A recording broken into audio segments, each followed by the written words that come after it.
કેમ કે કોઈ સંત, કોઈ મહાપુરુષ ઈ નજર, સ્પર્શ, બોલી અને સુરતાથી આપણને સેવી લે છે. યાદ રાખજો.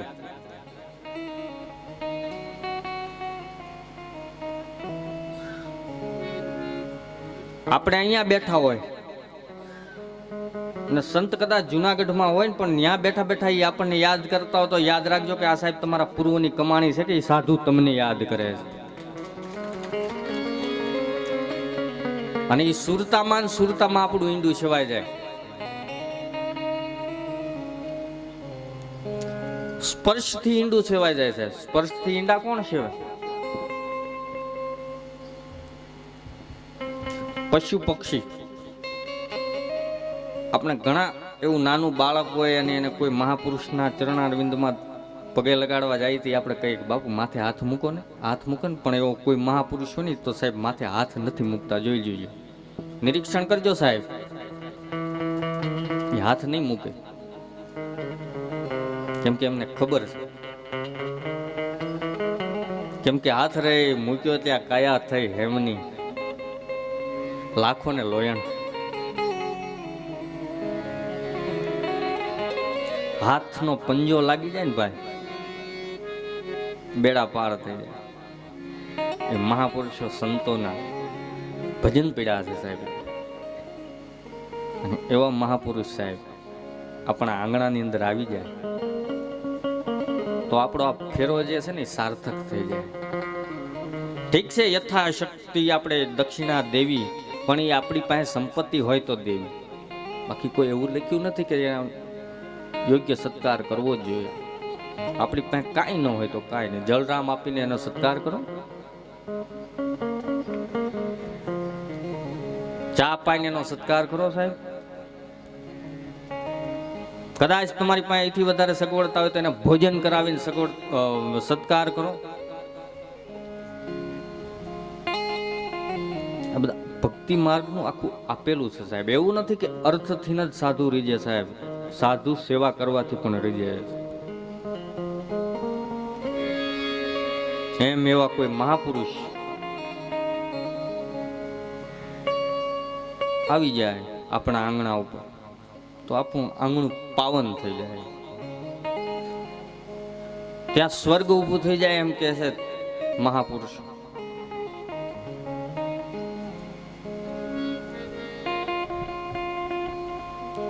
આજ ભગવાન શિવ અજમલજી મહારાજના દ્વાર ઉપર બેઠા.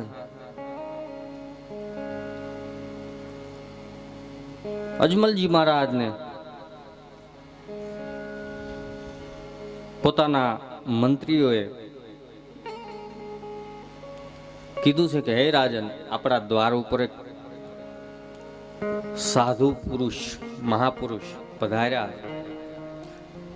અજમલજી મહારાજ તુરંત પોતાનું જે કાર્ય હતું એ કાર્યને સમેટી અને તરત દોડતા આવ્યા અને એ સાધુના ચરણારવિંદમાં પ્રણામ કર્યા અને કીધું છે કે અમારા બડા ભાગ્ય કહેવાય, અમારા અહોભાગ્ય કહેવાય કે આપણા જેવા યોગી પુરુષના અમારા ઘરે પધરામણી થઈ. અમારા પૂર્વના પુણ્યનો ઉદય થયો કે જેથી કરી આપ જેવા સંત મહાપુરુષના અમારા રાજભવનની અંદર પધરામણી થઈ, તમારો સંગ થયો. આપણે ભજનમાં કહે છે ભાગ્ય રે મળ્યો અમને આવા સાધુ રે પુરુષનો સંગ. એ સાહેલી મુને ભાગ્ય રે મળ્યો છે સાધુ રે પુરુષનો સંગ, સાધુ રે પુરુષનો સંગ. સાહેલી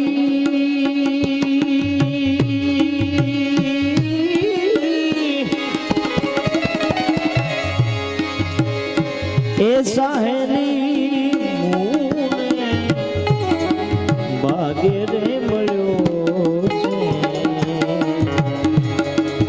આવા રે પુરુષનો સંગમ મોટા રે પુરુષનો સંગમ સાધુ રે પુરુષનો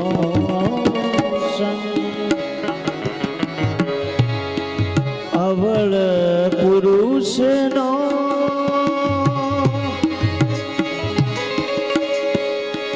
સંગડો ન કરીએ હરી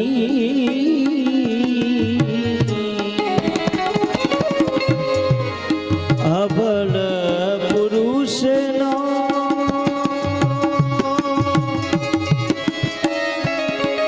સંગડો ન કરીએ એ હરી પાડે ભજન એ સાહેલી મૂને ભાગે રે મળ્યો છે સાધુ રે પુરુષનો સંગમ સાધુ રે પુરુષનો સંગમ સાધુ રે પુરુષનો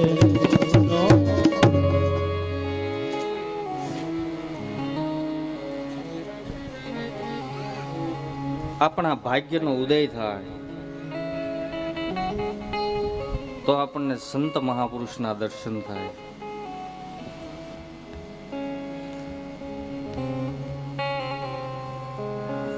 આપણા પૂર્વના પુણ્યનો ઉદય થાય તો આપણી ડેલીની અંદર કોઈક સાધુ પુરુષ આવે. નકર સાહેબ અમુક માણસની ડેલીની અંદર કૂતરું નથી જતું. વિચાર કરજો, કૂતરાને ખબર પડી જાય કે અહીંયા જવાય કે ન જવાય.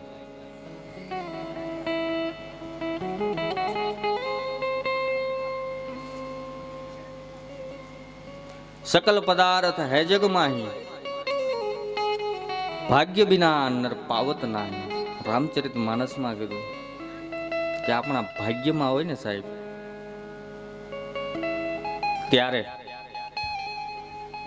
આપણને સંત મહાપુરુષના દર્શન થાય, એનો સંગ થાય, એને સેવી શકીએ આપણે, ત્યારે એને સેવી શકીએ. માં અમર પ્રભ સાહેબ, આ ગામ ઉપર પરબના પીર ઠાકરનો સાહેબ 4 હાથનો સાયો છે.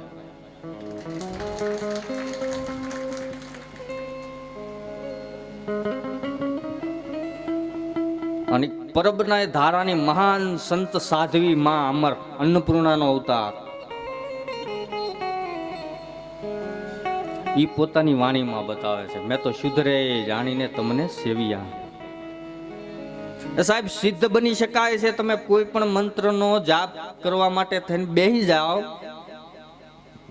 તો સિદ્ધ બની શકો.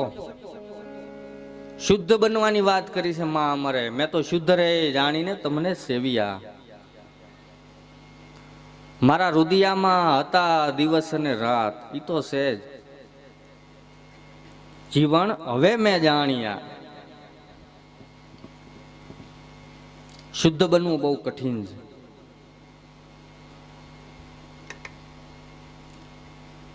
શુદ્ધ બનવા માટે થઈ અને કોઈ મહાપુરુષનો સંગ કરવો પડે અને ત્યારે શુદ્ધ બનાય. અત્યારે થોડીક વાર માટે થઈ અને કથાને 10 મિનિટનો વિરામ આપવામાં આવે છે, પાણી ને એવું પાવા માટે. અને 2 ભાઈઓ અને 2 બહેનો જોડી ફેરવવાની હોય તો જોડી ફેરવી દેજો. અને હવે પછીનો દોર થોડીક વાર વિરામ આપી અને પછી કથાને પ્રારંભ કરવામાં આવશે. બોલ રામદેવજી મહારાજ કી જય. પરબના પીરની.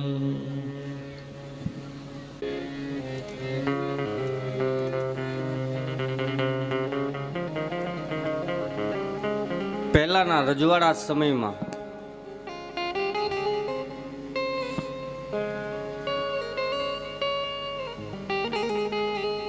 બીજા રાજ્યો ઉપર દુશ્મનો હુમલો કરતા.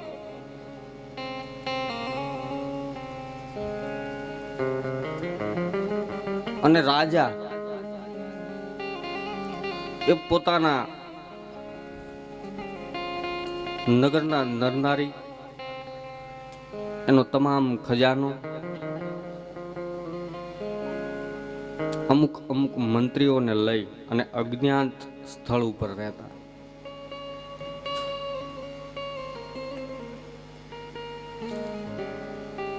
સંતો બતાવે છે કે જ્યારે ભગવાનને પ્રગટ થવાનો સમય હતો અને એ વખતે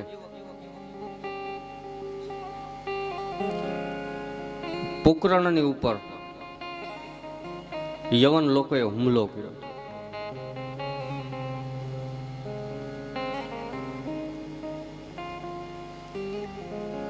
માં મેણાદે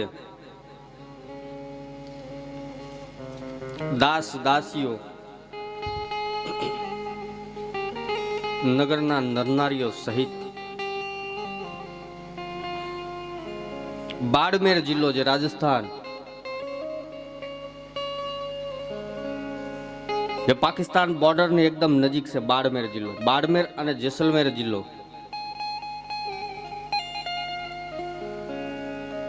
એ બાડમેર જિલ્લાનું શિવ તાલુકો અને એનું ઊંડું ગામ.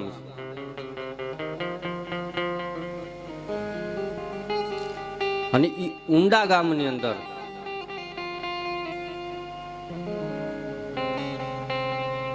એક ઝાડના વૃક્ષની નીચે ભગવાનનો જન્મ થયો.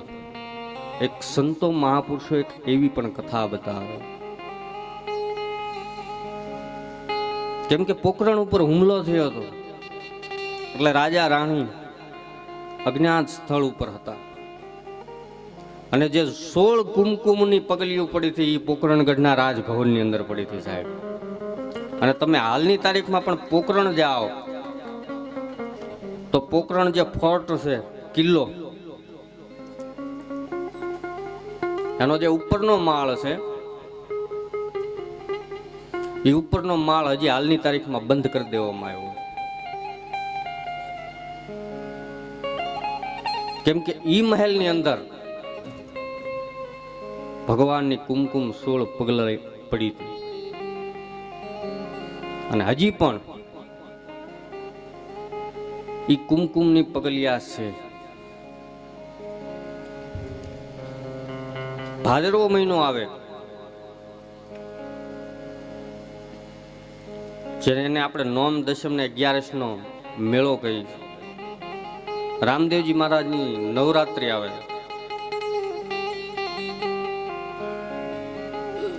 અને નવરાત્રીનો સમય હોય ત્યારે ભગવાન કદાચ ઠાકોરજીની જો જેની ઉપર કૃપા થઈ જાય તો એને એ કુમકુમ પગલિયાના દર્શન કરવા મળે. બાકી સાહેબ તમે આડા દિવસે જાઓ કે ગમે એવી તમે લાગવગ પણ કરો તો પણ સાહેબ તમને એ ભવનની અંદર જવા દેવાતા નથી. કેમ કે નિશાની છે ઠાકોરજીની.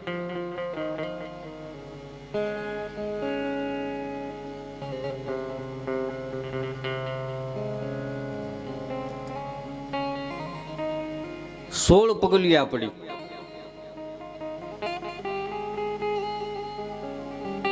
પાંચ નહીં, 7 નહીં, 12 નહીં, 15 નહીં, 11 નહીં, 16 પડી.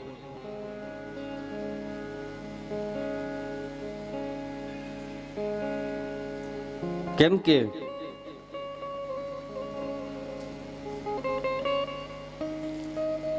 ભગવાન દ્વારકાધીશ પૂર્ણ પુરુષોત્તમ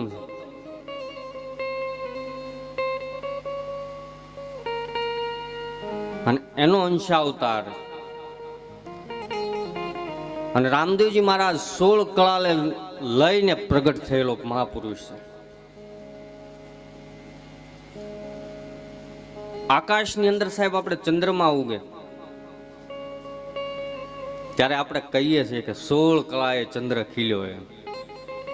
શરદ ઋતુની અંદર સાહેબ જે ચંદ્રમા ઈ જ ચંદ્ર છે, પણ શરદ ઋતુના ચંદ્રમાં તમે જુઓ તો એ 16 કળાએ લાગે.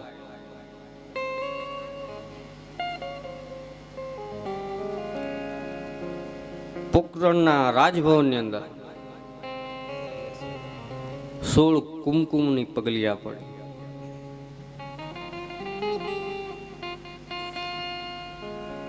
ગુરુલાલ ગેબી લાલ બાપુ ઈ પોતાના એક ભજનની અંદર બતાવે, વાલો દ્વારિકાથી રણુજામાં આવ્યો, 16 પગલા પછી કંકુ ન લાવ્યો.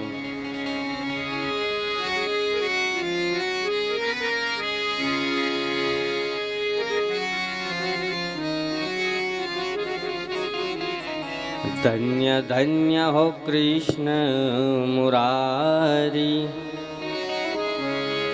રામા જુગ જુગ જય હો તમારી. 16 પગલા.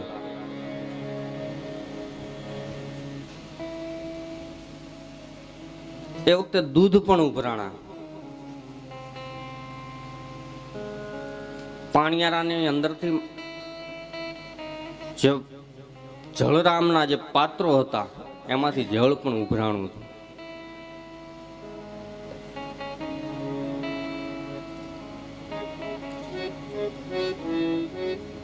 ભગવાનને પારણિયાની અંદર ઝુલાવ્યા. દૂધ કેમ ઉભરાણું સાહેબ એની હું તમને કથા કહું છું, સાંભળજો. ભગવાનને પારણિયાની અંદર સુવરાવ્યા હતા.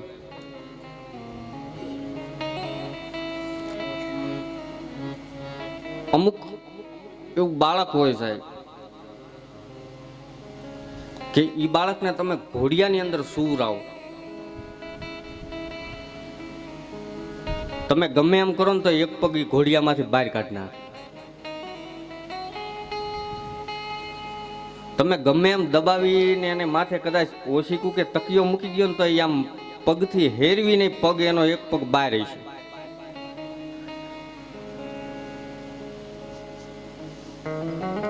એમાં આજ ભગવાનનો એક પગ પૃથ્વી ઉપર અડે છે. અને દૂધને ગરમ કરવા માટે થઈ અને એક દેગડું આવે, દેગડું જે આપણે આ માલધારી રબારી ભરવાડ સમાજમાં દેગડું જેને કહેવાય, દેગ. દેગ એટલે કોઈ બીજી વસ્તુ છે જ નહીં સાહેબ, દેગનું નામ જ દેગડું છે. એની અભ્રંશ ભાષા થાય, હાકડા મોઢાનું હોય પાત્ર, અને એની અંદર જાજુ લગભગ દૂધ ભરવાનું કામ થાય. કારણ કે ઈ સમયમાં તો ફ્રીજની સગવડતા નહોતી કે દૂધને ઠંડુ કરી દે, ફ્રીજમાં મૂકી દે એટલે સારું રહે. એટલે એ દૂધને બચાવવા માટે થઈ અને ગરમ કરવા માટે થઈ અને સુલા ઉપર મૂક્યું. એવી અત્યંત જ્વલંત અગ્નિ પણ પ્રગટ નથી.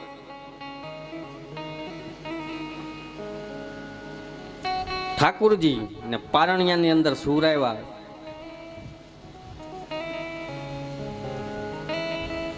અને ફટ દઈને પગ બહાર કાઢી નાખે.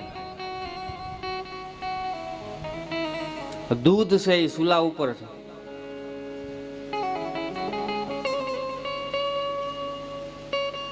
દૂધે વિચાર કર્યો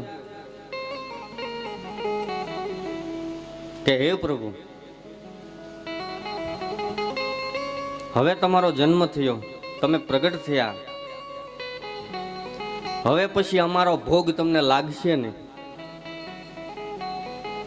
કેમ કે હવે તમને માં યશોદાજી પૈપાન કરાવશે, માં મેણાદે તમને પૈપાન કરાવશે, અને અમે ભગવાનના કોઈ કામમાં ન આવી તો અમારું જીવન સાર્થક નથી. તો અમે આ ચૂલાની અંદર પડી અને બળી જાય, અને એટલા માટે થઈને સાહેબ દૂધ ઉભરાણું હતું. એનો સંતો અને મહાપુરુષોનો કહેવાનો અર્થ એવો છે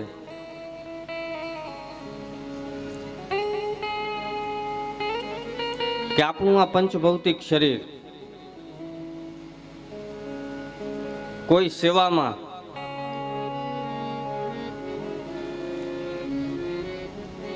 કાંઈક કાયમ ના આવે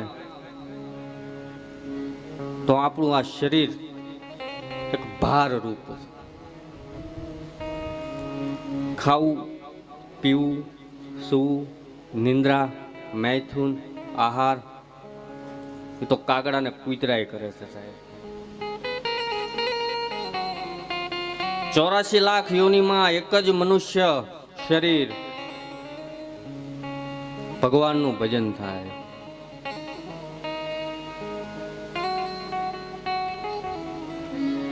આ પંચભૌતિક શરીર એને સાધન કીધું છે સંતો અને મહાપુરુષોએ. અને જો આ સાધન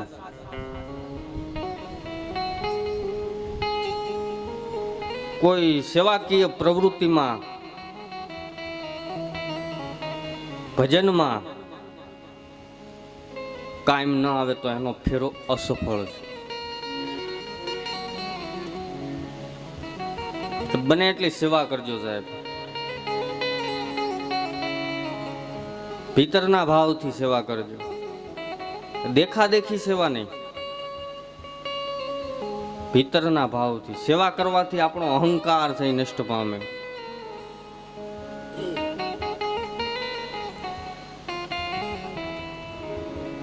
આજે દૂધ ઉભરાણું,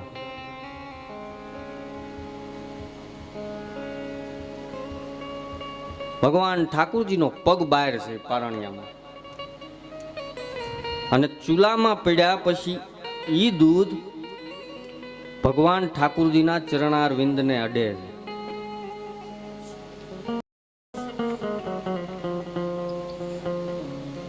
અંગૂઠો ધોવાની પ્રથા છે સાહેબ આપણા શાસ્ત્રમાં.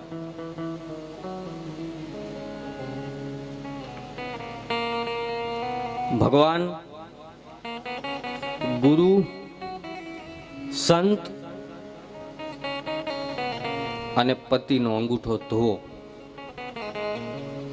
એવું આપણા શાસ્ત્રની અંદર કહે છે.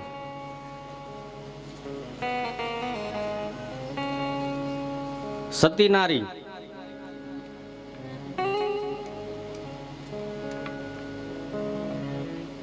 સવારે એના પતિની પૂજા કરે છે અને ચરણની પૂજા કરે છે, એનો અંગૂઠો ધોવે છે.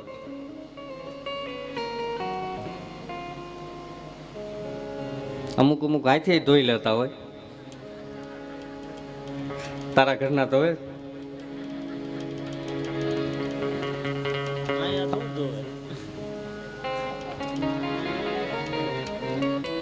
પગનો અંગૂઠો લાલ થાય એટલે એમ કે માયતમ વટે.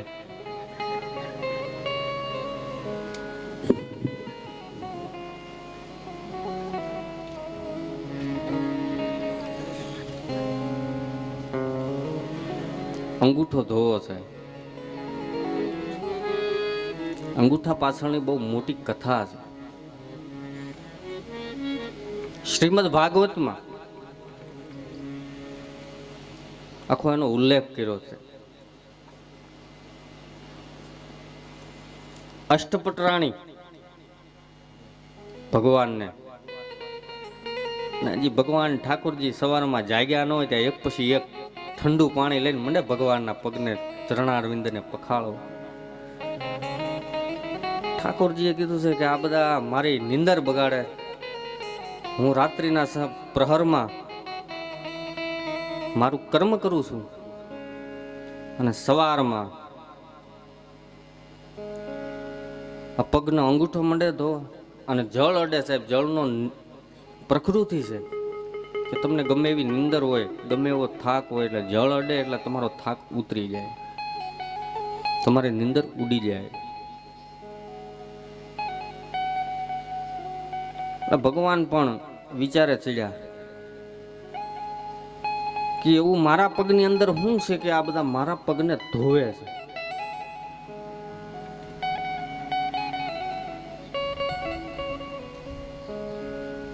તો લાય હું તપાસ કરું શું છે મારા પગમાં. મોટો માણસ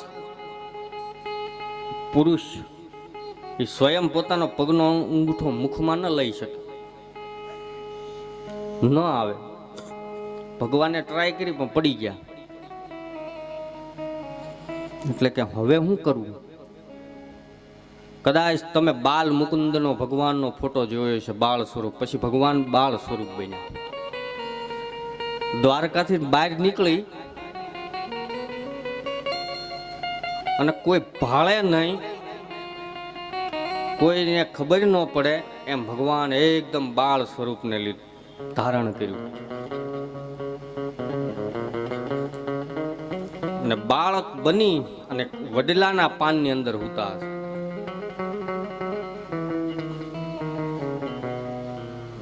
અને જેવો ભગવાને પગ ઊંચો કરી અને અંગૂઠો પોતાના મુખની અંદર મૂક્યો ને ત્યાં સ્વયં બ્રહ્મની સમાધિ લાગી ગઈ.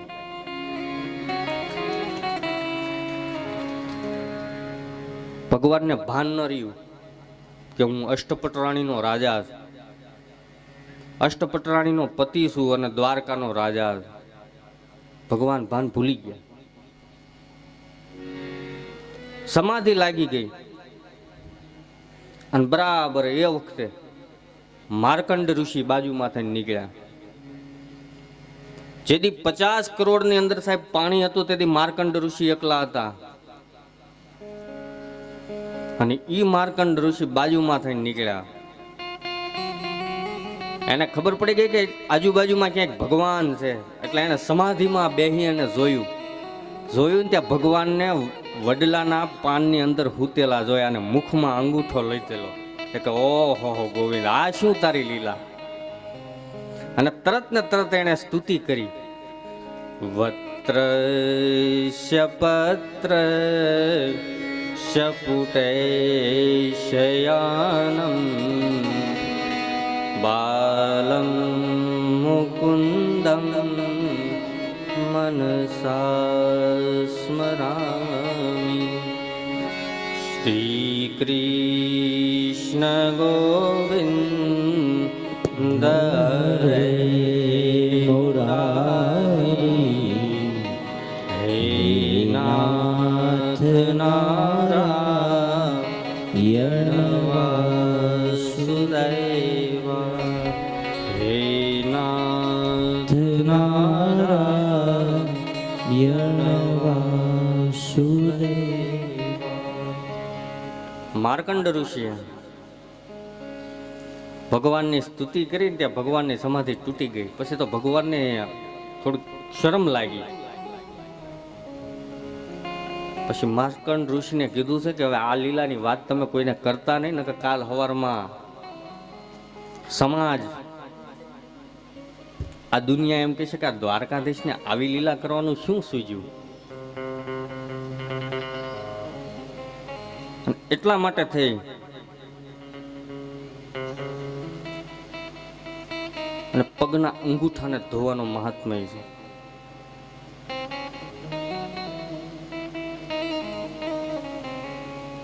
એનું બીજું કારણ કે કોઈ મહાપુરુષ સંત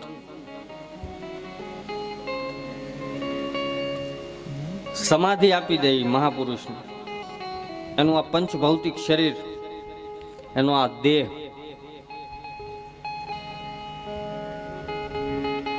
નષ્ટ પામે, નિર્વાણ પદ પામે. પછી કદાચ એનું રૂપ ગમે એટલું તેજસ્વીવાન હોય, પણ એની સમાધિની અંદર મોર પછી પૂજા છે ને થાય સાહેબ, એના ચરણાર વિંદની પૂજા થાય. અહીંયા જેની ચરણ પાદુકા મુકાય.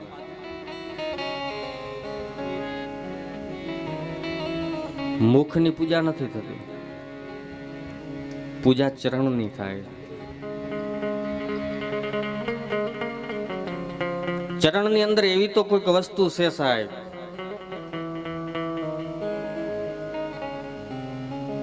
પણ એ કોઈ મહાપુરુષ બતાવી દે તો આપણને જ્ઞાન થઈ જાય.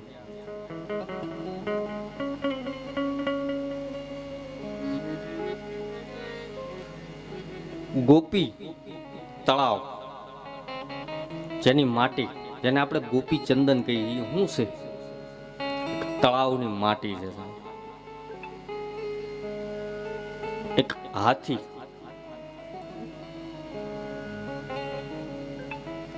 સ્નાન કરે તળાવની અંદર,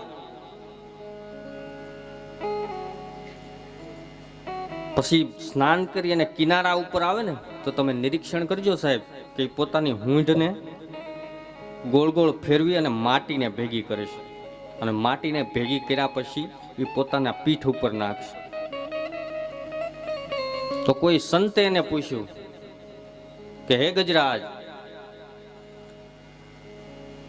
તમે નાઈને આવો અને સ્વચ્છ થાવ છો, પછી આ તમે માથે માટી કામ નાખો?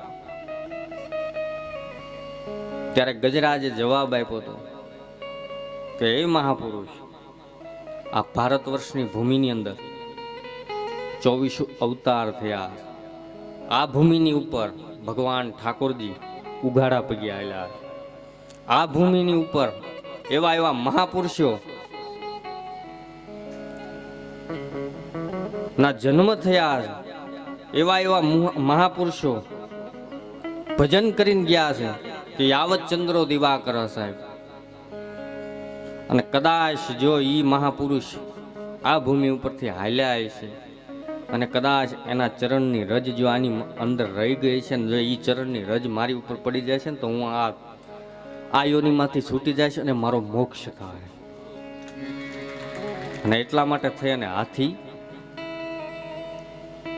પોતાના પીઠ ઉપર ધૂળ ઉડાડે.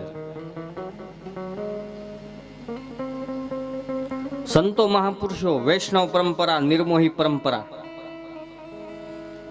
એ સંતોના તમે કપાળ જોજો સાહેબ, આખા ચંદનથી ભરેલા છે. કેમ કે ગોપી તળાવની માટી.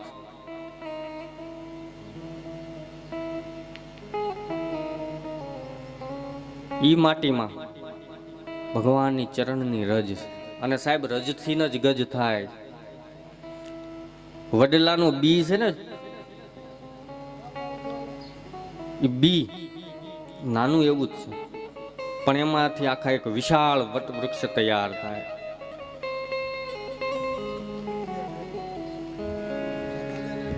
એમ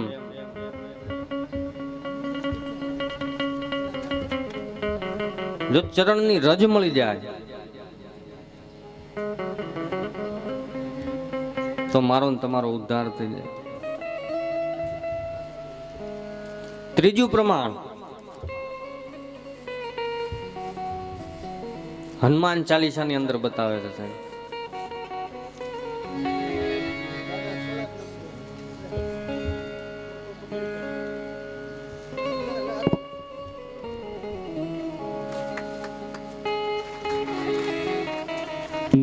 મહારાજ કી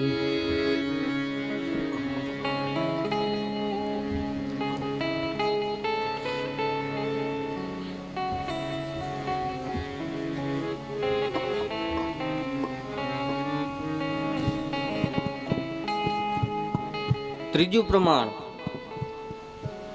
કે શા માટે થઈને ચરણ ધોવા, તો હનુમાન ચાલીસાની અંદર બતાવે. પ્રથમ, શ્રી ગુરુ ચરણ સરોજ રજ નિજ મન મુકુર સુધારી, બરનઉ રઘુબર વિમલ જશે, જોદાયક ફલ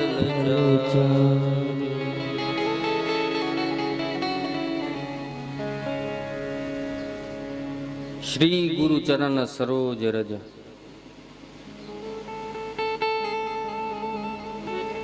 સદગુરુ મહારાજની ગેરહાજરી થઈ જાય સાહેબ, જોજો. પછી એની સમાધિ ઉપર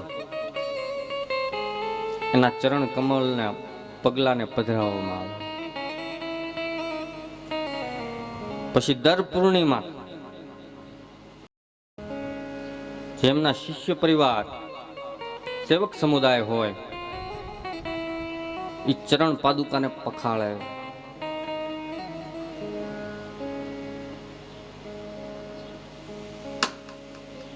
એમાં જ ભગવાન ઠાકુરજી 16 પગલિયા પાડે છે અને ઘોડિયામાં સૂતા છે અને ઈ દૂધ ઉભરાણું અને ઈ ભગવાનના ચરણને અડવા માટે થઈ અને દૂધ ઉભરાણું એમ આખી કથા બતાવે. શ્રીમદ ભાગવત એમાં પણ એક પ્રમાણ આપે છે કે ભગવાન ઠાકુરજીનો જન્મ થાય મથુરાની જેલમાં. શ્રાવણ મહિનાની 8મ અનરાધાર વરસાદ પડે. વસુદેવજી ટોપલામાં લઈ અને જાય અને એ વખતે ભગવાન શેષ નારાયણ ભગવાનનું સત્ર બને. તો યમુનાજી 2 કાંઠે જતા હતા.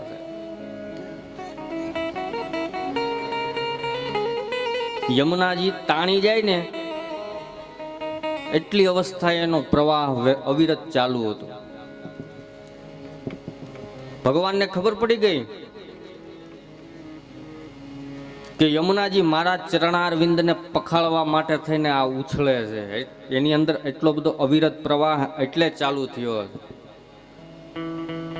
અને જે ટોપલાની અંદર હતા એમાંથી ફટ દઈને ભગવાને પગ બહાર કાઢ્યો ને ત્યાં વસુદેવજીને છાતી હમાણું જ પાણી થયું અને હામા કાંઠે વળ્યા. ચોથું પ્રમાણ. સંત અને મહાપુરુષ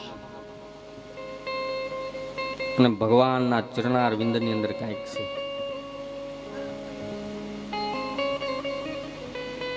અને એટલા માટે સતી નારીને પણ પોતાનો પતિ છે એને પરમેશ્વર કીધું. અને એ માટે થઈને જ સતી નારીને પોતાના પતિના અંગૂઠાને ધોવો એમ કીધું.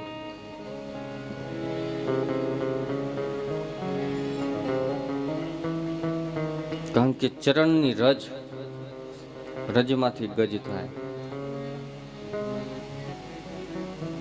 એમાં જ ભગવાન ઠાકુરજી રામદેવજી મહારાજના ચરણને અડવા માટે થઈ અને જળ અને દૂધ ને બધું ઉભરાણું.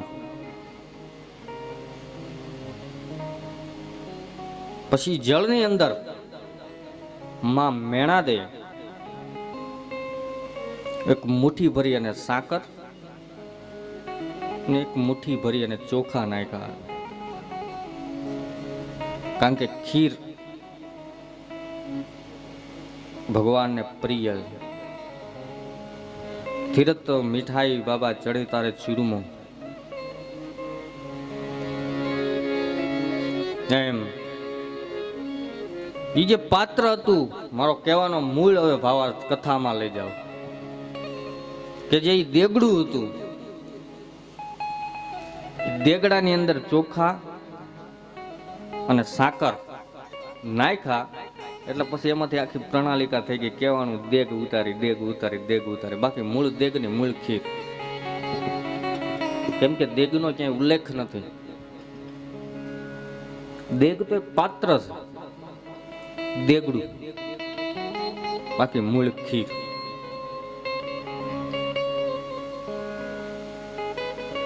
એમાં ભગવાન ઠાકુરજીના ચરણની અંદર અડવા માટે થઈ ને દૂધ જળ ઉભરાણા. પછી માં મેણાદે ભગવાન ઠાકોરજીને હિંચોળે છે, હિંચકાવે છે. ધીરે ધીરે ધીરે ધીરે રામદેવ કથામાં કહે છે કે ભગવાનની ધીરે ધીરે ધીરે ધીરે બાળ લીલાઓ ચાલુ થાય. એક દિવસનો સમય બનતા ભગવાન મહાદેવ સ્વયં ભગવાન કાશી વિશ્વનાથ દર્શન કરવા માટે થઈ ને પધારે.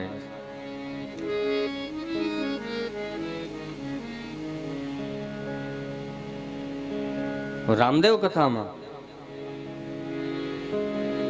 બતાવે છે કે ભગવાન શિવનો કેવો વેશ હતો.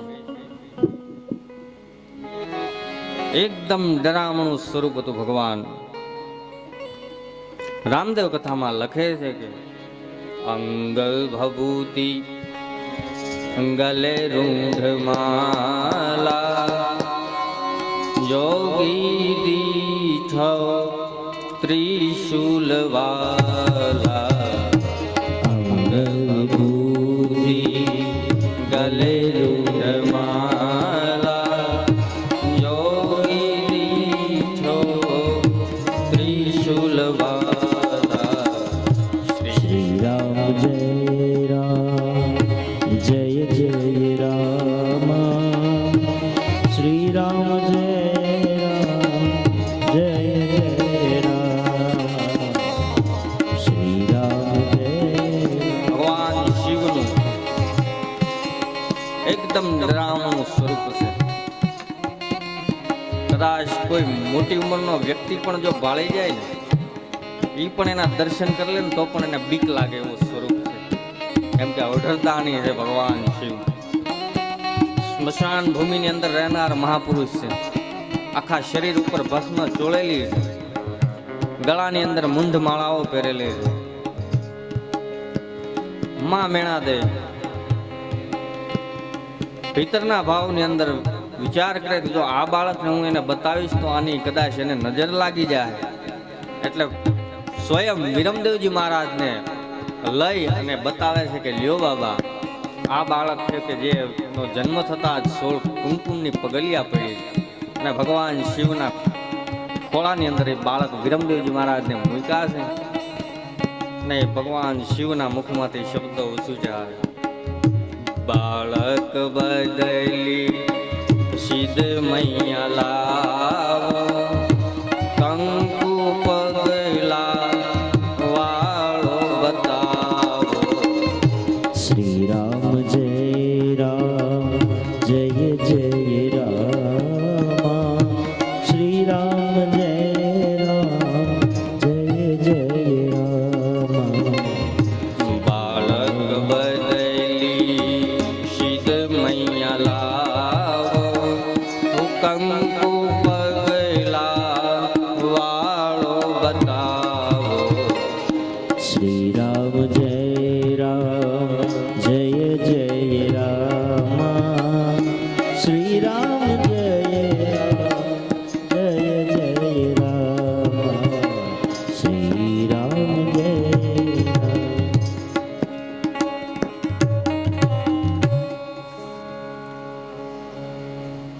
ભગવાન શિવ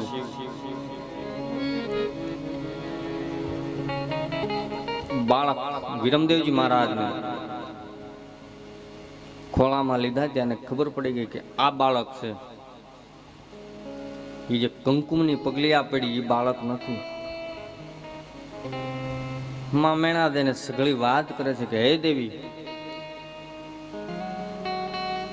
હું ઉત્તરાખંડમાંથી પધારું છું. આપ ગમે એમ કરો પણ મને એ બાળકના દર્શન કરાવો.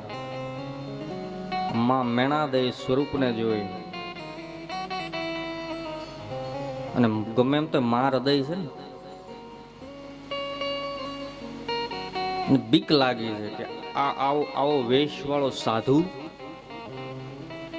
કદાચ મારા દીકરા ઉપર કામણ કૂટણ કરશે તો. કેમ કે માં છે ને સાહેબ, માં એ બાળપણથી જ છોકરાઓને એવા સંસ્કાર આપી દે. હિંચકાવતા હોય ને ત્યાં જેમ કે હુઈજા બાવો હોય પણ સાહેબ કોઈ આપી દીધા? કોઈ સાધુના ચરણાર વિંદની અંદર પોતાના બાળકોને આપી દીધા?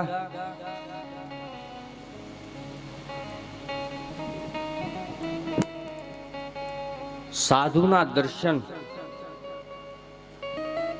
યાદ રાખજો સાહેબ, ભેખ એ ભગવાન. કોઈ પણ સંપ્રદાયનો સાધુ હોય,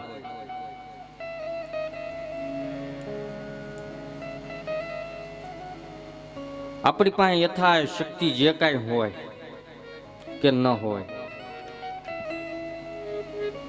સીતારામ, નમો નારાયણ, સદદેવીદાસ, અમરદેવીદાસ કેવું.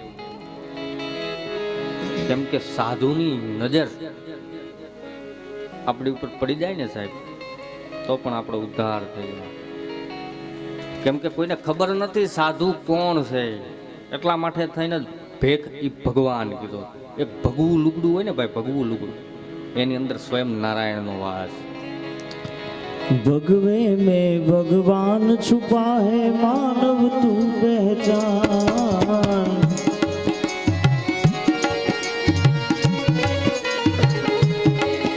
अरे भगवे में भगवान छुपा है मानव तू पहचान। तेरा बनाया तुझे बनाए, तेरा बनाया तुझे बनाए, मानव नहीं है वहाँ। मेरे भोले के दरबार में सबका खाता है, शिव लहरी के दरबार में सबका खाता है। जितना जिसके भाग्य में लिखा हो, जितना जिसके भाग्य में लिखा उतना ही पाता है। शिव लहरी के दरबार में सबका खाता है, शिव लहरी के दरबार में सबका खाता है, शिव लहरी के दरबार में सबका खाता है।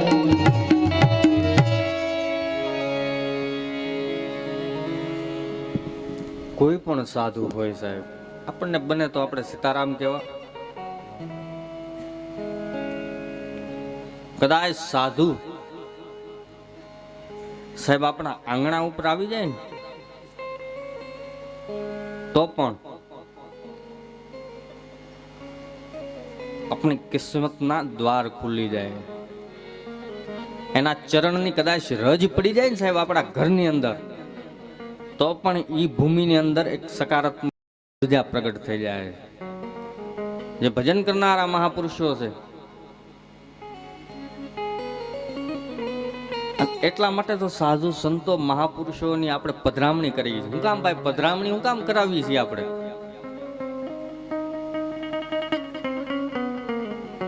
કેમ કે ઈ સાધુના ચરણની રજ પડી જાય, ઈ સાધુનો આપણે સંગ થઈ જાય, એ માટે થઈને જ આપણે સાધુને આપણા ઘરે બોલાવીએ. બાકી કોઈ લેવા નથી આવતા, યાદ રાખજો. કદાચ આપણને સામે દેવા આવતા હોય તો પણ આપણને શું ખબર છે? કેમ કે આપણી પાસે એવી દ્રષ્ટિ નથી.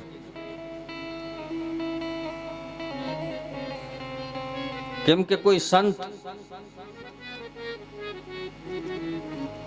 કોઈ મહાપુરુષ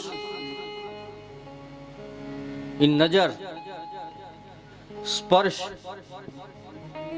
બોલી અને સુરતાથી આપણને સેવી લે છે. યાદ રાખજો.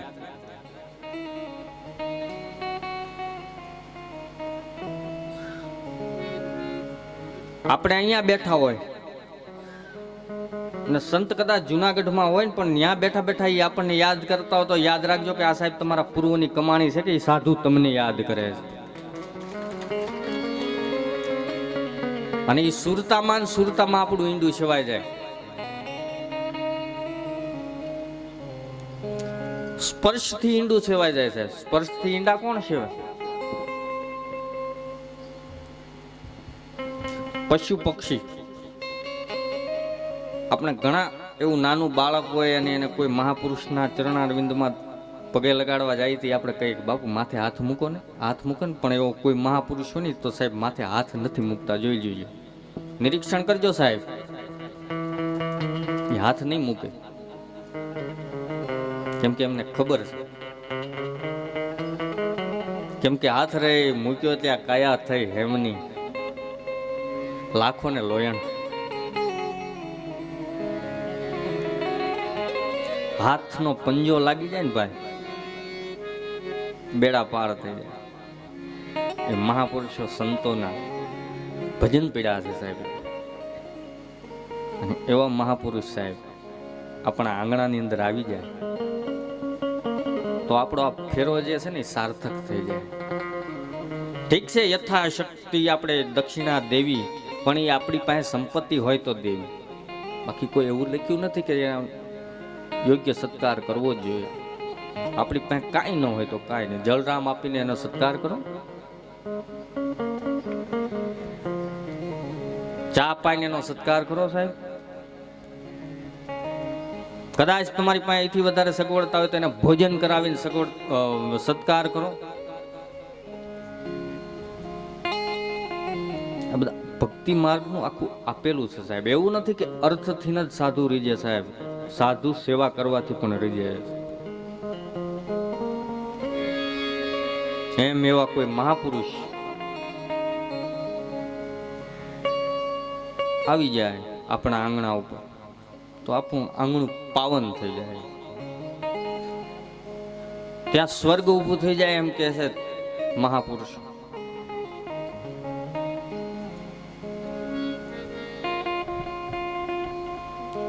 આજ ભગવાન શિવ અજમલજી મહારાજના દ્વાર ઉપર બેઠા.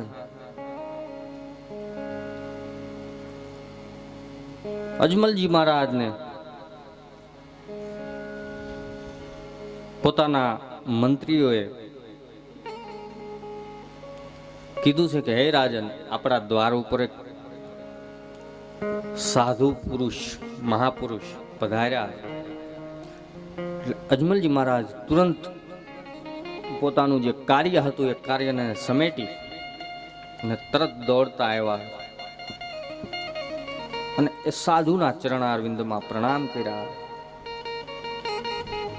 અને કીધું છે કે અમારા બડા ભાગ્ય કહેવાય, અમારા અહોભાગ્ય કહેવાય કે આપણા જેવા યોગી પુરુષના અમારા ઘરે પધરામણી થઈ. અમારા પૂર્વના પુણ્યનો ઉદય થયો કે જેથી કરી આપ જેવા સંત મહાપુરુષના અમારા રાજભવનની અંદર પધરામણી થઈ, તમારો સંગ થયો. આપણે ભજનમાં કહે છે ભાગ્ય રે મળ્યો અમને આવા સાધુ રે પુરુષનો સંગ.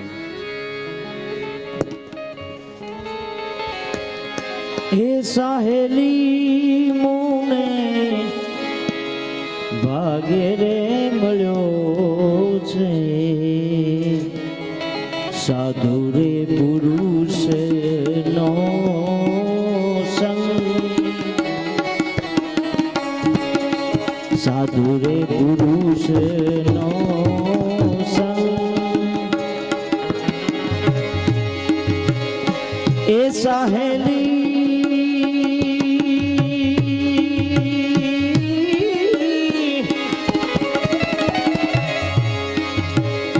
એ સાહેલી મુને ભાગ્ય રે મળ્યો છે આવા રે પુરુષ નો સંગમ, મોટા રે પુરુષ નો સંગમ, સાધુ રે પુરુષ નો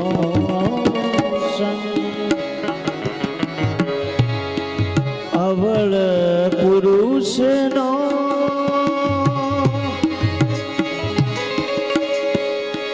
સંગડો ન કરીએ હરી.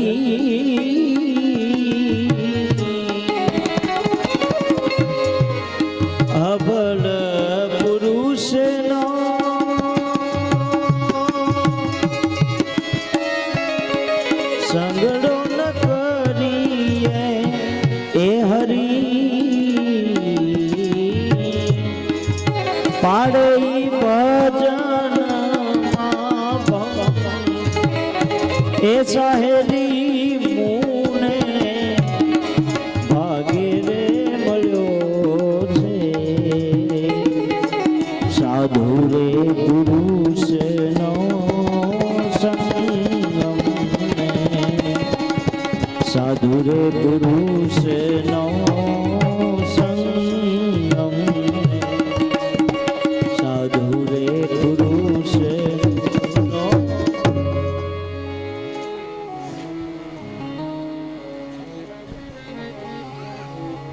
આપણા ભાગ્યનો ઉદય થાય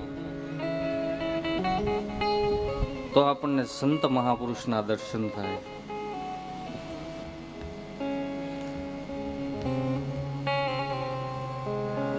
આપણા પૂર્વના પુણ્યનો ઉદય થાય તો આપણી ડેલીની અંદર કોઈક સાધુ પુરુષ આવે. નકર સાહેબ અમુક માણસની ડેલીની અંદર કૂતરું નથી જતું. વિચાર કરજો, કૂતરાને ખબર પડી જાય કે અહીંયા જવાય કે ન જવાય.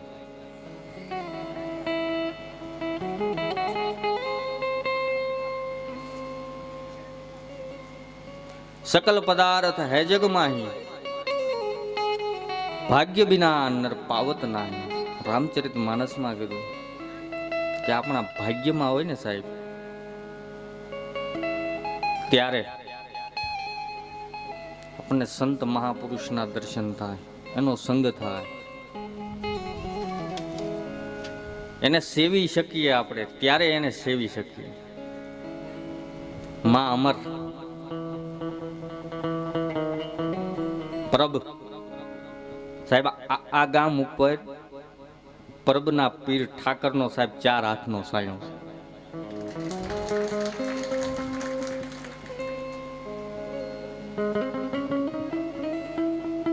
અને પરબના ધારાની મહાન સંત સાધ્વી માં અમર અન્નપૂર્ણાનો અવતાર ઈ પોતાની વાણીમાં બતાવે છે, મેં તો શુદ્ધ રે જાણીને તમને સેવ્યા. સાહેબ સિદ્ધ બની શકાય છે. તમે કોઈ પણ મંત્રનો જાપ કરવા માટે થઈને બેસી જાઓ તો સિદ્ધ બની શકો. શુદ્ધ બનવાની વાત કરી છે માં અમરે, મેં તો શુદ્ધ રે જાણીને તમને સેવ્યા. મારા રુદિયામાં હતા દિવસ અને રાત, ઈ તો છે જ જીવન હવે મેં જાણ્યા. શુદ્ધ બનવું બહુ કઠિન છે.